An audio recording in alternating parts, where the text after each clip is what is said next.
When this boy meets world, boy meets world. When this boy meets world. What up, bros? What up, bros? And welcome to Bro Meets World. What is Bro Meets World? Your Boy Meets World fan cast. This is episode 68. I'm Ceej. What's up, guys? I'm Tony Coitus. And Tony Coitus. This is our season 3 finale.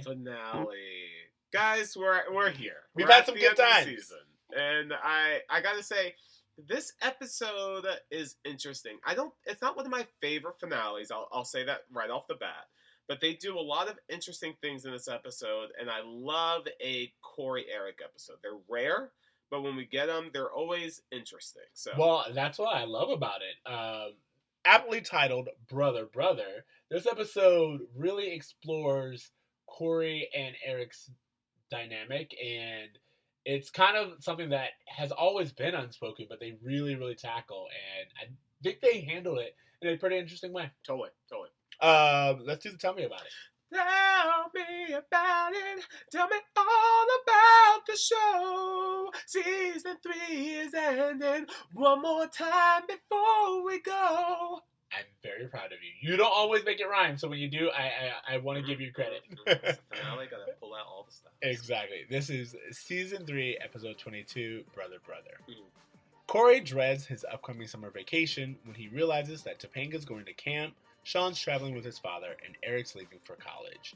Having graduated, Eric decides to take a cross-country trip until he finds out that he didn't get accepted into the college of his choice, so he invites Corey to ride along with him. Yep. That's it. That's us. Thanks, guys, for listening to Boy Meets World. So, yeah, we don't even really have a roll call. It's kind of like all of our main players this episode. All right, so last season finale, the home episode, far more impactful. Learning about Sean, learning about him having to find a new place to live after his dad abandons him. Real high stakes stuff. This felt really small potatoes because I think we all knew from the beginning that Eric was not getting into this college. Yeah, I mean, like, even the name of the college was like... It seemed so, like, ridiculous that it was getting so dramatic for something that wasn't even like, Corey, goodbye forever. Enjoy your room. I guess I'll see you in a few years, maybe. Like, all this real, bitchy, under the breath, passive aggressive comments about something that just wasn't even a problem yet. It just seemed hard to care about. Yeah, honestly, I think for me, I first of all, you told me that Eric doesn't graduate, and he does graduate because Feeny hands him a diploma. You're right. I was looking at this episode. I went into this episode being like, oh, when are they gonna tell him that he doesn't graduate, or he's gonna get into somewhere and then have to delay it? But you lied to me, sir. You know what? I apologize. I got it mixed up. It wasn't that he doesn't graduate high school. He doesn't get into college. Exactly. Which I will say there are two things that are really important about this. One is that they don't make a big deal of Eric graduating college. I wrote the same thing. High school. Like, he, at one point, was a terrible student. Like, him and Sean were both, like, really bad students. Yeah. And so, you saw him working with tutors. You saw him doing everything he could to improve his, test scores. And even though he doesn't get into college, they never give him, like, that moment. I was hoping for a quiet moment between him and Feeny, where Feeny's just like, hey, I really want you to appreciate the journey you've been on and how far you've come. And we have that one scene where he frames his diploma, but I was wanting something first of all, I want to see Eric cross the stage with his diploma. I mean, we don't even see it. He admits to slacking off for 3.5 years. He turns it around where he graduates. Because there was definitely several times we've seen he was not going to graduate. That he was definitely in danger of being left behind, especially the way that you had told me at the beginning of the season. I saw all the signs there because it's there, and for him to not get a graduation, or even like that graduation moment, where, as you said, where it would have been great to me if this episode had been like, hey, Eric, you didn't get into college, but I want you to appreciate the fact that you did graduate. Yeah. And that is no small feat.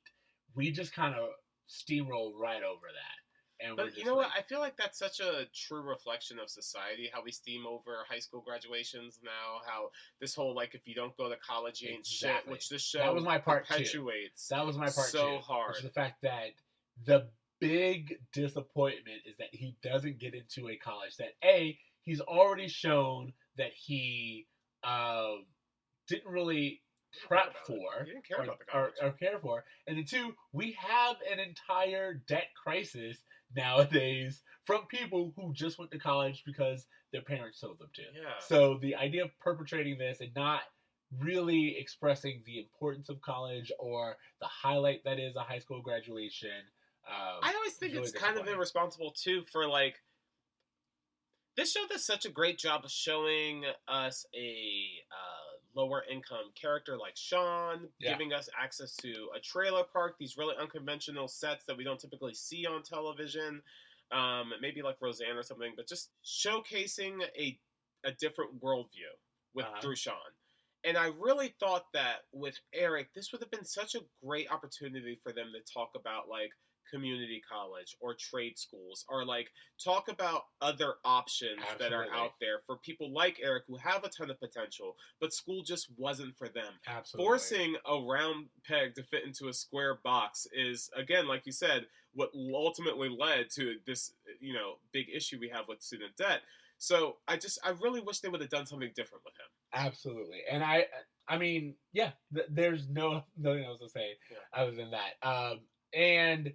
But I will say, Corey holding on to the letter, I was so upset about. Yeah. Because it shows, again, I mean, don't get me wrong, Corey is shown to be immature throughout this episode, and they never really praise him for it, but they also just kind of steamroll over the fact that he has had this letter for a day. Yeah. And Eric's making all of these plans, and he's doing all of these things. He's moved up his trip because, A, Corey's being a dick, and B, he thinks he's going to college right after this. And instead, he has this very valuable information that he hides from him like a 3-year-old. And I was like, totally against that. I want to talk about Corey and Eric for a second because, like I said, I really like a Corey and Eric episode. I just wish we had more of them. Like, I feel like we haven't gotten a good Corey and Eric episode since, like, season 2, probably. Like, I feel like all their storylines this season were just like, oh, we're going to throw mom and dad a party, or we're going to go out for New Year's Eve. Like, really just, like, surface-level stuff. And so when you have the season end with, like, this tension between, like, a brother losing his brother and, like, it just really feels unearned to me. Like, it feels like something I wish they would have worked to, or, like have episodes where Eric is excited about the idea of going to college, but, like, maybe is starting to realize that he's leaving home and how scary that is. They don't really show or talk about any of that. It's just like all of a sudden, hey, I'm going, I'm excited, peace out. Oh yeah, me and my brother have unresolved issues that have never come up before. Well, I think that I will give the show a little bit of credit because what they do is instead of giving Eric this grand send-off, which, we know that he's coming back and all this other stuff, and make it where everyone's emotional, yada, yada, yada. They do show that Morgan's taking it serious, and the parents are like, we have our son leaving the house, and it's this big thing. But for Corey, who we've seen, as you said, throughout this season, he's like, you're never here. You never really want to hang out with me. Why would I care? And we understand later that it's a front, and he actually really does care, and he is upset that Eric's leaving. And in a way, he's upset that everyone's leaving him. But I think there is something to note that they acknowledge the pattern that we've seen. Yeah, but You it's know a what I mean? pattern we've seen in season 1 and in season 2, and not so much a pattern we've Well, seen. in this season, again, with the exception of, I think, last week and maybe one other time where Eric was like, you know what, you're my brother, I'm going to help you out. Every other time Corey had something, Eric thought about Eric. Yeah. You know what I mean? And I think that that's what Corey just has in his mind. We saw this. He admired his brother. He loves his brother. But at a certain point in time, he realized that his brother didn't care about him. So he just wasn't as invested. No, I get that. I just wish that would have been taken a little bit more seriously. I get that. There are lots of, as usual with Boy Meets World, there are plenty of scenes that we don't need and we could have fleshed out a little bit more. I am definitely behind you on that. I'm just saying that it is understandable and it kind of tracks that Corey's first response would be kind of, why would I care? I never talk to you anyway. And then very much, which we see later on, he do with Sean at the wedding, which is just kind of be like 15 years, have this moment where it's like, it all comes out. He's like 15 years and I don't even know you. Yeah. And of course he doesn't just say that hurts my feelings. He's just like, so yeah, there's that. And he just kind of walks off and pouts. And again, I do not like Corey's behavior in this episode. No. But I do think it tracks for what we see him do later and the relationship he's had with Eric so far. Do you think there was any suspicion from anyone that Eric may not get into college? Amy and Alan seem like, yeah, this is it. We're saying goodbye forever. I don't know about you, but nothing about Eric makes it seem like he's moving out forever. Well, yes, I do. He's packing up his room. He's going on this cross-country trip.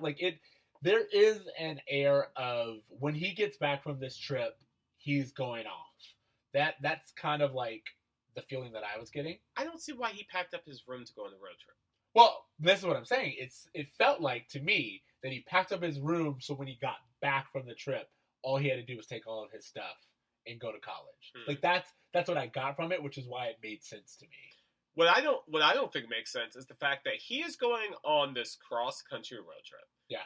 Some of the places mentioned by Eric at the end of the episode: Myrtle Beach, South Carolina, Miami, Florida, Malibu, California. Yeah. He is driving all over the goddamn country just so he could hopefully get an acceptance letter to a school that's also in California.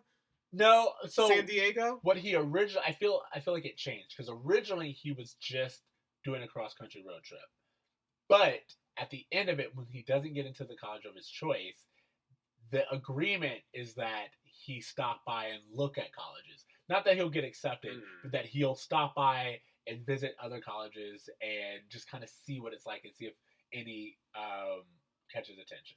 Well, I'm just so glad that Eric's been working so much at Alan's store this season that he's been able to afford a cross-country road trip to all 50 states, which he intends to drive through. When Feeney says, "How do you intend to drive to Hawaii?" he goes, "I'm going to keep driving till they start speaking Chinese, and then I'm going to U-turn." Well, I do think, again, Bruh moment. This is what I'm saying. We needed to have a little moment of Eric getting his degree, specifically because he goes, "I want to thank everyone who's helped and he's like, me, and he's like, I included you too. And again, it's just that whole thing was like, let's look at the records again. Let's make sure he's actually passed. I feel like it was weird that they had this goodbye party at Chubby's when they didn't invite any Eric's friends, because Eric has no friends. They didn't invite any of Eric's friends, but they invited Corey's friends. That's what I mean. Have it at the house. If you're just going to have your neighbor and your brother's friends show up, why are you renting out a room at Chubby's for 6 people? What are we doing here? That's a good point that I did not notice. Get some extras in there. Yeah, get some extras. Have people walking around like it's a party. We don't know. The people who came were Eli and Jonathan. Turner. 3 of his teachers, his brother, 2 of his friends, and his parents. Eric, you're a goddamn loser. That's a very good point. But anyway, I don't know. I was very surprised, as I said earlier on, that he even graduated. And then the fact that we have this storyline of him not getting to the college that he wants. And now he's going to... I always love to see how they set up summer episodes, like hiatus, and the fact that he's going on this road trip with his brother, I thought was a nice ending and a solution to, they could have just had it be Eric didn't get into college and now he's stuck in, cliffhanger, all this other stuff. But what they do is they make it to where Corey and Eric have a chance to bond now. Yes. They've established and they've understood that they never really valued their connection, and they almost were separated without mending it. But because of kind of Eric's misfortune, they get a second chance and they take it. And 100%. Eric hops on it, and I think that's great. Alan didn't tell him. Feeney didn't tell him to include his brother. He thought, you know what? I'm still going to go on this trip, and I'm going to take you with me. And I thought that's really cool, and I like that. And I kind of wish we could get a little bit of that road action. We actually do in the season 4 premiere. Okay, that's good. Yeah. I don't know if I trust you anymore. No. It's all about how Eric doesn't want to come back home. It's waiting for him. Who knows? I don't know if we're getting into season 4 territory. I'll stop myself. Love it. I want to talk a little bit about Corey and him saying goodbye to Topanga and Sean. Yes, let's do that. Because Corey has a line where he tells Topanga, like, oh, it's the summer of our 15th year. Which he keeps saying, who says that? Yeah, that's not a thing. This is the most important summer of our lives. All of that's code words for, I want to fuck this summer, so let's make it memorable. Stay home because I believe you. Because what else would make your 15th year so memorable, so important? I just couldn't understand why Corey's just like, dude, get a job, go to camp yourself, like do something, make yourself productive, save up some money so that you can go on a trip, or I don't know. It just felt like these were just problems I couldn't find myself sympathizing with. No, I agree, because you're right. Alan's losing an employee. Yeah. So why not ask to work at your You're dad's 15. shop? That's when Eric started working for his dad in season whatever. Like exactly. And that would have been like an option. And then the fact that he kind of whines to Topanga and he's like, I'm secure. This is an all girls camp, right? It's just, yeah. One of the things I thought they did.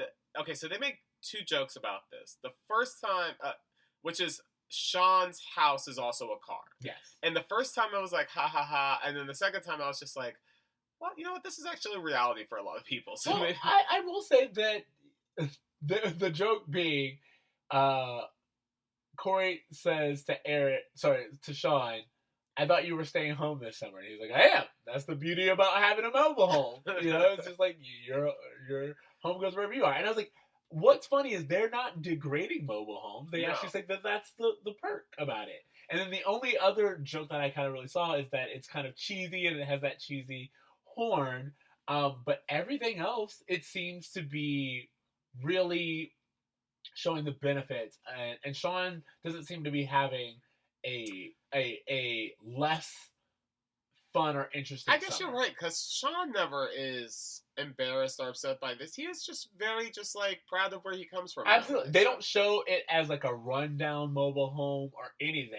And don't get me wrong, I will say we never see the mobile home. You never see it. And I will say that there's kind of coding in the fact that it is a mobile home, and the joke is that, Sean's poor. Yeah. But I also think that at least the way that they show Sean and the way he sees it, he's getting to go on a road trip with his dad. Yeah. And he's getting to spend quality time. He hasn't seen his dad in like the whole school year. So and I love the idea that Chet was like, you know what? Yeah, let's do this together. And I think that's great. I love that we had an opportunity, or we see Sean doing something productive with his summer, unlike Corey, who's like, woe is me, I have all this free time as a middle-class white man and nothing to do. Yeah. I don't really have much else to say about this episode. It's pretty cut and dry. It really is. I think we had, again, I just love that we explored the brother dynamic. Yeah. I love that we actually have moments of the family saying goodbye as if it was goodbye, One of the things I feel like is important about this episode is I feel like this show, like I think I had mentioned it in a previous episode about how I feel like this show is kind of divided into like 4 different shows. Yeah. The family dynamic being the first season, the school being the second and third season. It feels like this episode is like, hey, we're going to bring back some of those family elements that we had in that first episode. talking about the relationship between everybody in the family and how Yeah. they feel about each other, because all of that is, stays true for the next season. So it just feels like between the Disney episode and this episode, it feels like they kind of are figuring out the formula. One thing I will say is that I truly do not understand where these kids are getting their money from. At one point, Corey says to Topanga, "I will pay you $1,000 to stay here and hang out with me." He already blew all this money in Orlando. These kids are going on like these road trips. Alan's giving them a few bucks, but that doesn't seem to be their main source of income. Almost a gold card. Where is this coming from? They don't work. Alan is making that supermarket money. I don't think he is, though, based on what we saw in the previous seasons. Maybe they're breaking a few legs. You know what? State to Maybe state. it's Amy. Maybe Amy has been selling houses like a boss. Very, very possible. We haven't seen them talk about budgeting as much this season as we did in other seasons. In all fairness, we haven't seen them very much this season as we have other seasons. I'm just saying, they have 3 kids again. They could afford to bring Morgan out of her room. Yeah, they were able to get their daughter back on lease. So I'm just saying, things to be looking up for the Matthews. Right. The only other thing I wanted to mention is that Feeney has a moment where he's like, make sure to stop in Boston.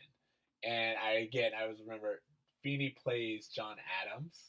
Yes. And so like the whole Philadelphia, Boston, I think it's called 1987 or something like that. Well, I think they also imply that Feeney is from Boston. 1776 Yeah. may be what Yeah, the 1776, the show. series, the show is called.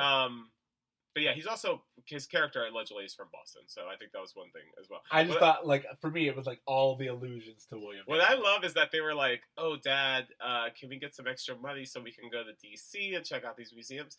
I'm pretty certain DC is like a 2.5-hour ride from Philadelphia. Like, it's also, not a long the trip. Smithsonian's are free.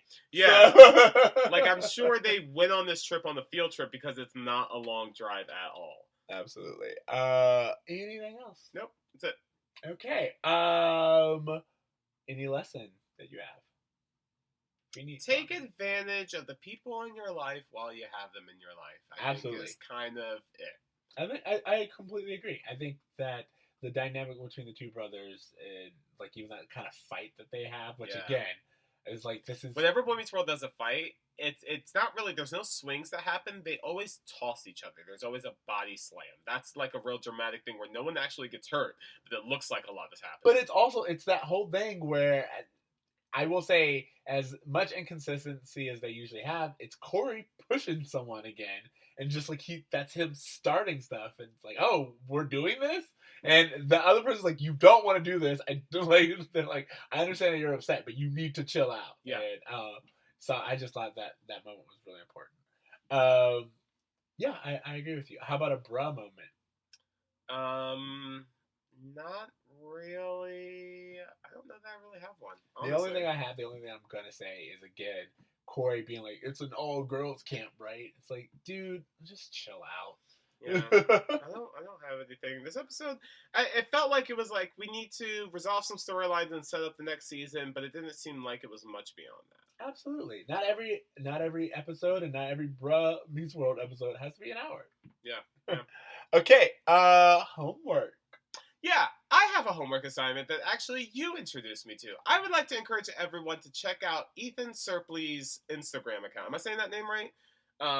Frankie the Enforcer? Yes. Ethan Suppley? Am I saying that? Is he Suppley? Anyways, Frankie the Enforcer, as we know him here on Boy Meets World, is this actor's Instagram account is fantastic because he has gone through an incredible weight loss transformation. He is unrecognizable. And it's crazy rewatching this show and seeing him, and Remember the Titans and this era Butterfly Effect where he was, at a very large weight, maybe his heaviest weight, I don't know. Yeah. But to see him now just fucking cut and built and just a full Chris Pratt transformation, I was just like, damn, like, I don't know. I did not expect that at all. And, I mean, I feel like I saw him in movies fairly recently where he was still packing on some pounds. Even Motherless Brooklyn, which just came out, he was still kind of bigger. So this transformation must have happened fairly recently. Very recent, yeah. But, yeah, nothing but love and support for him. He's been a fantastic actor. He's probably has one of the most interesting careers of any Boy Meets World alumni, other than maybe Adam Scott. And, he was in Wolf of Wall Street. Like, yeah, he's been a key player for years. American History X. He's been Yeah. in some great stuff. So I would just encourage you to go follow him and show him some love, because we always try to keep an eye out for our former Boy Meets World cast members. Some of them end up in porn, and some of them do this. Hey, So it's a job. it's a job. All right, so my homework is going to be this book. I'm back on my books. I'm back. New year, new me. You, boo. Yeah, and it's called Less. And I don't know how many of our listeners out there are LGBTQ, but it's one of the very rare queer themed books. Like, the protagonist is gay, and it's not the main plot line. It could happen to a heterosexual couple or individual, everything that he goes through. But it was a very interesting story, and it says a lot about dating and aging and being in this middle-aged life, and thinking about your future, thinking about your past. And I just thought it was a really good read. And again, it's called Less, Less, by Andrew Sean Greer. I thought it was a good read, and I wanted to put it out there. Awesome. Recommending Awesome, more bro. literature, and of course LGBTQ authors. So, The more you know, guys. All right, that is our episode. And that is our season 3. Hey! We will meet you guys back with our report card of season 3. But until then, remember to dream try and do some fudging good, guys. All right, later, bros. Later, bruh.